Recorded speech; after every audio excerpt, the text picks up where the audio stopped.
Everyone, Dr. V here, or Victoria, or just don't call me Vicky. But I'm so lucky that I have so many people reach out and connect me to others who want to chat. About being a diversity, equity, and inclusion practitioner, about being a business owner, an entrepreneur, about my career so far as an industrial organizational psychologist. I love talking to students, especially whenever I was a student in grad school. Those conversations of people doing work that I was interested in were always so insightful and helpful, and so I love being that resource. That being said, I am so busy with amazing things, running my company, doing research, building products, serving our clients, really, advancing the science and the applied science specifically of workplace inclusion. And so I wanted to do this video. Am I not live? I'm already live streaming. Oh my goodness, it says go live.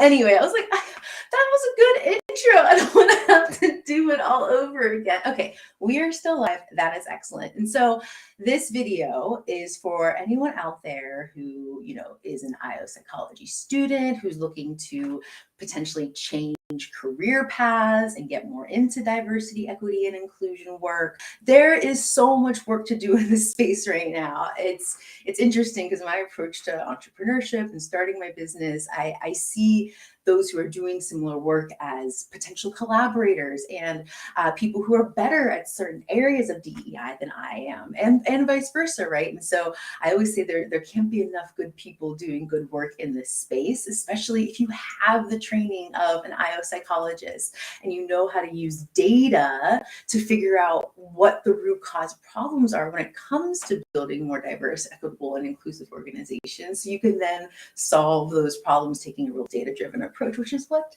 Mattingly Solutions is all about. And so I wish there were people in the chat. I can see across all the social platforms. I'm not sure if anyone is tuning in live, and that is totally fine because this is going to save on all the platforms and YouTube especially. And so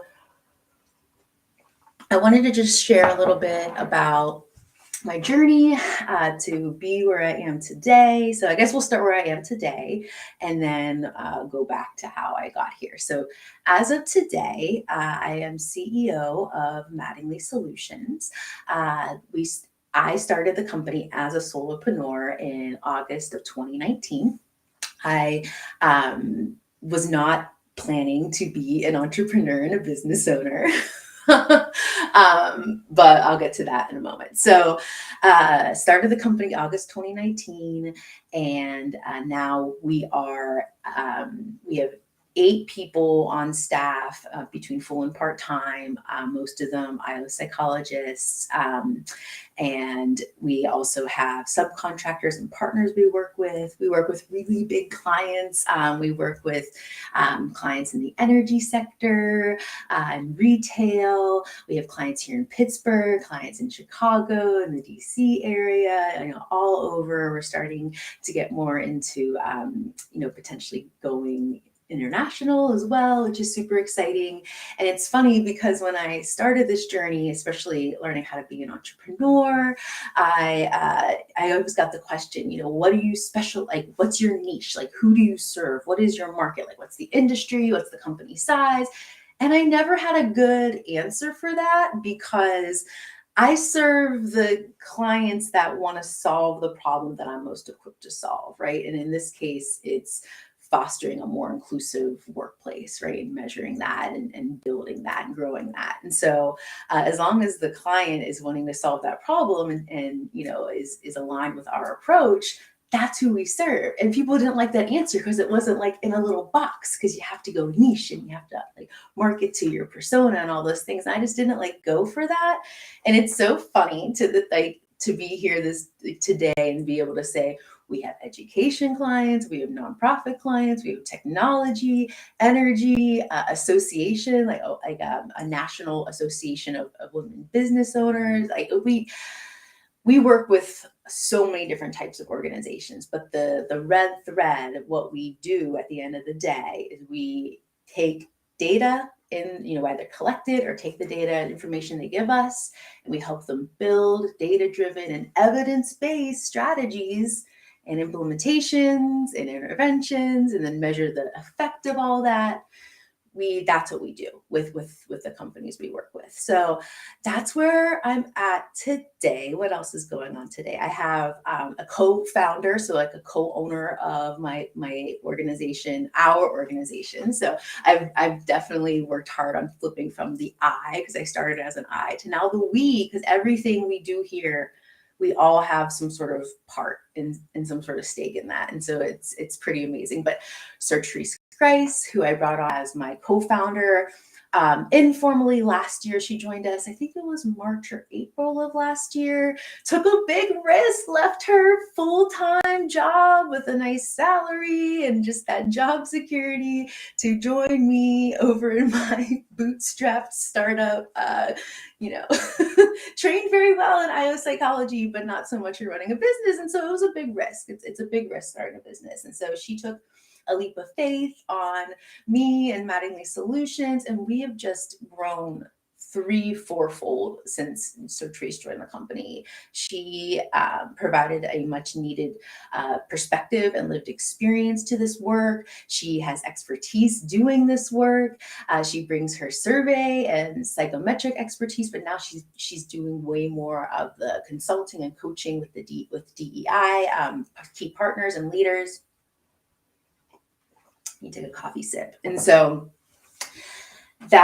it's just been phenomenal. That was the major game changer. I knew very quickly in solopreneur life, I was not cut out for that. So I transitioned, to knowing I wanted to own a company with someone else, run a company with someone else, and to find Certrice and it to work out as beautifully as it has been. She became official part owner of the business as of January of this year. Maybe it was February, but yeah, she's part business owner now. To say that we are a woman-owned, woman-led company is it's pretty amazing. So that's where we're at today. So the team's amazing. We have a number of IO psychology PhD and grad students working with us. Some of them are more client facing, some of them help do marketing. And so all the great thought leadership and the blogs and the newsletter, if you follow along with all of our things, we have the reason that content's so rich, we have subject matter experts working on that. We tried to bring on a marketing person and she was so kind. And she said, we really need someone for the type of content we want to put out there. We really need someone who knows this area, knows this space, knows DEI, knows IO psychology. So yeah, the team's amazing. Certrice is amazing. We also have a third and final female executive who's our chief people officer, and she's our COO essentially as well, and just keeps all the pieces running, which are so crucial. So Certrice and I can do the work, right? And it's a really great balance and team. And so that's where I'm at today with that. And also we're about to publish a book. And so I've always wanted to publish a book. I thought it'd be more in the future. And I also thought it would honestly be based on my dissertation. So my dissertation, I built a executive training program for male executives to help them be better allies to women in the workplace, to advance women in leadership initiatives. And that's when I fell in love with the concept of allyship. I've since broadened it to be more intersectional and look at allyship more broadly and how allies can leverage their privilege and status to help any group or individual who's different than them in some area of identity. So I thought the first book would be on allyship, and I also thought I would go to market with the business with allyship, but the market isn't ready for allyship. Companies, I think of organizations as on a spectrum of DEI maturity, right? And in our forthcoming book, we actually go through this what we call a readiness model. And so being on different levels of DEI maturity, allyship is later stage. You need to have the foundations in place. You need to have a strategy in place. You need to have the function and the structure in place. And so allyship comes after all that. And so where organizations needed DEI were more in these earlier stages, which is not bad. It's not bad to be an earlier stage. You have to start somewhere and then grow and build, right? And so what we realized was, most organizations needed more of that foundational work. Like, how do we build a DEI function? How do we collect data, take the data we're already collecting to understand where to like dedicate our efforts, where instances of inequality are happening, and we could intervene, right? And how do we assess, whether it's working, and have real goals and real KPIs behind DEI. So that's what the book is about, right? And that's also what our work has been about for the last, I would say, year and a half now. I love having long-term clients because we partner with them and set them up for success, like with what we do with strategy work and data collection. And then we're alongside them when they grow. And, it's not the best commercial strategy. And I'll admit that I'm way more passionate about being an IO psychologist and doing this work rather than making a ton of money off of it. But I always say to our clients, like, if they follow our methodology and go through the process, they won't need us. Like, that's how we know it's working. That's how we know that we've equipped them with everything they need, that they no longer need us. And we have one client that's like at that phase, like, and they'll come back around. Like, they will, need maybe some content, and we are going back after the 1 year time point to measure, we do pre-post, like a yearly DEI survey. So hopefully they'll keep, coming back to us for that. But those are my favorite clients, the ones that grow so much that they don't even need us for a little while, and then we're always there when they do. And so what else? Where am I at now? I live in Pittsburgh. So I'm born and raised in Pittsburgh, and then I was gone for about 10 years. I went to the University of Pittsburgh, graduated. I lived in New Orleans briefly. I did Teach for America briefly. I made it through the Institute, but I did not stay for the full tenure. That's a whole other story for another day. I was in New Orleans and then Portland, Oregon, where I fell in love with IO psychology and my husband. And then I got into grad school at Colorado State. So we lived in Fort Collins, Colorado for 4 years. And then we lived in Seattle when I worked at Amazon. Then we moved back to Pittsburgh so I could work at DDI, Development Dimensions International. That's when I fell in love with, women in leadership, which then led to allyship, and then the gender allyship, which then led to inclusive behaviors and just allyship broadly. And then when I left DDI, I went to Mind Gym, which is a learning development firm based in New York and London. And they sold, like, we would sell statements of work, we would sell proposals, placing me in as the inclusion and allyship expert, which I loved. And I was an expert. I just wrote a dissertation on it. I'm continuing to do this work. And to help, like, I'm talking blue chip organizations build their global inclusion strategy, which had a strong emphasis on allyship. And how do we measure success? And how do we get managers involved? And what's the expectation? What are the hard goals? Like, that was just such an amazing project, and that work I did there, and opened my eyes to, this is what I'm meant to do. Like, I'm meant to go in and help companies take a more scientific approach to diversity, equity, inclusion, and inclusion especially, right? Because I'm an IO psychologist. Of course, I'm going to be like hyper focused on the behaviors that we could do, the mindsets we need to do the behaviors that then result in others feeling valued, respected, seen, and heard, and especially those from underrepresented or disadvantaged groups, right? So that's where I'm at today. And I was sharing about how I kind of got there. I wanted to share about becoming an entrepreneur and starting a business. So I burnt out at my last corporate job.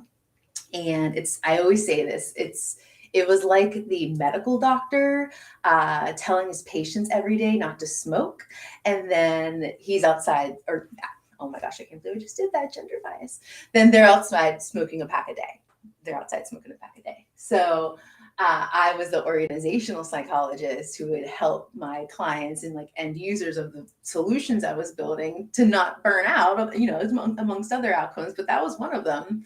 And then I, the organizational psychologist, burnt out, which is, it wasn't great at the time, but it's a funny story now. But I wouldn't have it any other way, because if I didn't burn out, I would have probably stayed on and got another job, and we've all done the job hunt while we're keeping the job, but keeping the current job we don't want to be at or whatnot. And so I'm really grateful that happened, because it was more, I took time off. I just quit, and I had no other job lined up. And I know we're not supposed to do that or have those gaps on the resume, but I didn't care. And I burnt out, and I spent time with my son. I have a 7-year-old. He's wonderful. We biked all over the city all summer.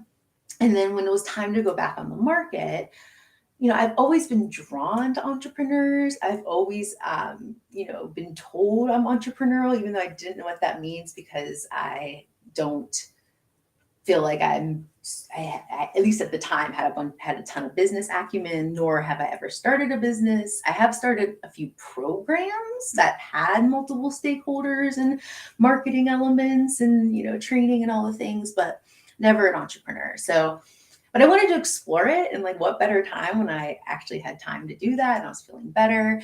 And so I just set out like little mini experiments for myself. So I was like, if I just get a client by this date, then, I'll keep going. And if I get X amount of revenue by this date, I'll keep going. And I just kept hitting my goals. And then that was August of 2019. And then January of 2020, that's when, excuse me, that's when I went all in. So that's when I was like, I'm getting the website, I'm getting a logo, like hiring a graphic designer. I'm joining a pre-seed incubator to get, very early stage companies off their feet and give them resources and mentors. I also learned very quickly that my vision for my firm did not fit into that model, which is a shame, because someone would have gotten on the ground floor, they could have already had maybe a decent ROI. So being told that I was trying to start a lifestyle business when I'm trying to start a consulting firm that has, tech elements to it and is, not unicorn scalable, but still like a viable, successful business. And so I left that space. I didn't feel included in that space, especially as a non-tech, non-male individual. And I can't even imagine how much harder it is for people of color. So left that, and then was making progress, getting clients or getting proposals out, right? And I had to learn the whole proposal process, the whole contracting process. Like, thank you so much, the people out there that like helped me and shared things with me, because I was just figuring it out as I go. I always say I was trained really well on how to do my work and how to be an IO psychologist, but never how to be a business owner, a marketer, a saleswoman, a contractor, someone who writes contracts, an accountant. Yeah. So where was I? I totally lost my train of thought of all the things I wasn't. So I started building around me the things that I wasn't, right? So once I started getting more clients, and also like leveraging, equity in my business to bring on co-founders. I knew very early on I didn't want to run this business by myself, even though my name is on the company. So initially I did build the business around myself, not to always be a solopreneur, but to like that's what I was selling. Like, I was selling my expertise, like, because lots of people can do surveys, lots of people can do trainings, especially, oh my goodness, especially DEI trainings right now, because they are, so the market is so in need of that work. And so what my unique value proposition was who I am and my background and my training and my approach and just who I am as a person. Like, I like to believe I'm nice, I'm good to work with. So that's why I built the company around me at first. And then quickly realized like that was not the right approach. And even though, yes, I am the visionary behind the company. You know, I do ensure that our products and services have quality and consistency, but it can't just be just me.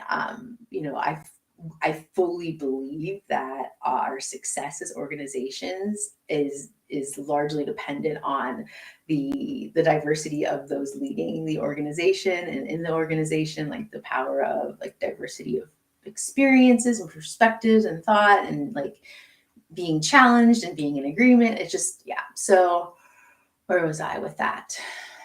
I lost my train of thought again.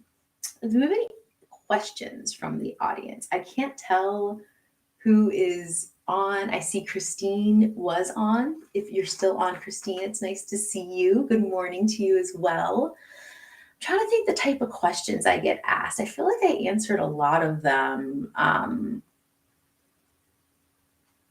I get asked often how I find business. I'm not a cold caller, a hard saleswoman. I don't love sales, so I found my own way to get information in front of people and share valuable stuff. Hopefully, the book will be a big part of that. And my network, my network has been so amazing, and that's been something I've been nurturing for my entire professional career. And so I'm very much involved in the Society for IO Psychology. If you are an IO psychologist out there and you're not involved in PsyOp, you are missing out, because you know who I've met through not necessarily just the conference too. It's funny how much so many people think PsyOp is like just a conference, and even though of course it is the biggest event, it is, you know, a big component of it. Like there's stuff that happens all year round, and the volunteering I've done with PsyOp has just made some phenomenal connections, and you know you're just able to work across you know, boundaries and barriers like academic and practitioner. Like I worked with many IO academics in my PsyOp work, and I've yeah. So I can't like encourage IOs out there to join PsyOp and even like consider volunteering, because it's a great way to grow your network. And even during COVID, right? My business has been open well more during COVID than not. So PsyOp is just like has been a great referral source for business, because people were in the same community, and people get a sense of what Mattingly Solutions is all about. And they know, as an IO psychologist, we apply a scientific method and scientific rigor to the data we collect and how we advise clients. And so I feel like I'm answering most of the questions I usually get in these conversations. As I said, I love having these conversations. There's just not enough time in the day. If you made it to this far in the video and you still want to chat, you know, please reach out. Maybe we can schedule like a 15-minute something, you know, if you have more questions. Maybe we can like submit questions for the future. So be sure to put your questions in the comments, whether you're watching this on YouTube or LinkedIn or Facebook. And I'm so happy to answer those in the future. Also, this video was very, it was very last moment. And it was actually inspired by my friend, Natasha Jordan, Dr. J, I call her Dr. Natasha Jordan. And she and I met through LinkedIn. We commented on a similar post, and it was about like marketing and branding, and how can we like use digital content and use like how we're online all the time. Like, why aren't we leveraging more what people are scrolling into the work we're trying to get out there and talk about, and the impact we want to have. And so Dr. J and I bonded over that, and then we were both new entrepreneurs at the time, so we were each other's support and fellow commiserator and confidant, and like it was just so wonderful. We've had such an amazing friendship. She's crushing it at a amazing job now up in New York, and she's combining this like marketing and IO psychology, and I lured her into PsyOp so she can help spread her knowledge and wisdom with the PsyOp community. And so she and I have a call, every other week call, and it was supposed to be right now. And I was inspired to do this because of Dr. J, because, I was like, well, I didn't promote it and I don't have like a talk track for it. And I was thinking, I'm like, no, she would just say, turn on your camera and take the video, and you'll get some content out of it, and you'll put it out there and people will see you and hear from you. And hopefully this video provides good information to also answer a lot of your questions about my career journey, what I do, being a DEI business owner, being a CEO. Oh, one final story about the name of the company, right? So this company, we've been working hard, especially since bringing on Certrice, to show that it's not just me. Like, we have a team. Our strength is in our team, and how we serve our clients can be really intentional with the makeup of our team. And well, my name is still in the company, right? And so, like, how do I justify that? So the reason my name is on the company is not because I'm a narcissist and want it to be all about me. At least I hope not. The reason my name is on the company is because I think about all these other big consulting firms out there. I'm thinking Deloitte and McKinsey and PricewaterhouseCoopers and Bain and just like the names, right? And who are all those names? And more importantly, who isn't one of those names? And it's a woman. It's a woman. And so I really wanted to have out there an example of a woman-owned, woman-led consulting firm and what that could look like. And even though we are still very much in startup mode, we're still grinding, we're still working long hours, and we're completely bootstrapped. We've never fundraised or got investors or anything. And so we're still in that mode, right? But eventually, like, long-term goals, like, I'm thinking, I think I said either 2024 or 2025. I think I said by 2025, and Camaraya, my chief product officer, can hold me to this. She's holding me to this, so she has the date. She has the exact date. But in the near future, in the next 4 or 5 years, we're gonna have a 4-day work week, or I'm gonna work my butt off to make that happen. And I think it's possible. I really do. I think it's possible. More and more research is coming out that it's better. We'll get better quality work if we have a 3-day weekend. And, we won't meet with clients that day. We'll be off that day. And we'll show the world that it's possible. It's possible to have a consulting firm without burning out all your consultants. It's possible. It's better planning. It's better timelines. And that will help lighten the workload, right? It's having a contingent workforce that you can quickly scale up or scale down if you need to for bigger projects and when deliverables are heavy, right? And so anyway, that's my last story. I'm going to go. I have a meeting in 13 minutes. I hope this was helpful. I got my extrovert, my extrovert splash of dopamine. I'm such an extrovert, and even though I can't really see anyone out there, and it's good to see you, Christine. Thank you for sharing your comments. I hope sharing my story is helpful. I feel like I'm just babbling right now, but oh, Lisa, let's put Lisa up here. Oh my goodness, I am absolutely going to PSYOP, Lisa. Oh my gosh, I am starved. I was just sharing how much I'm an extrovert, and I work in this. I love my office. This is my home office. I love it so much, but I'm alone all day. And so to like talk out there and see people responding, I'm getting my extrovert fill. And oh my goodness, Lisa, I am so excited about PSYOP. I'm so excited about PSYOP. I'm so excited to be in person. As I said, I used to live in Seattle, so to be back in that city will be amazing. I am presenting at PSYOP. So I'm presenting on a panel about being more intersectional and how we talk about DEI and how we talk about, work-life considerations. So I'm excited to be on that panel. And then Certrice and I, along with Bernardo Ferdman, are doing a pre-conference workshop. So plug for that. It's all about the science and practice of DEI and like really starting to help close that gap. And that's the work I'm trying to do with my work at Mattingly Solutions.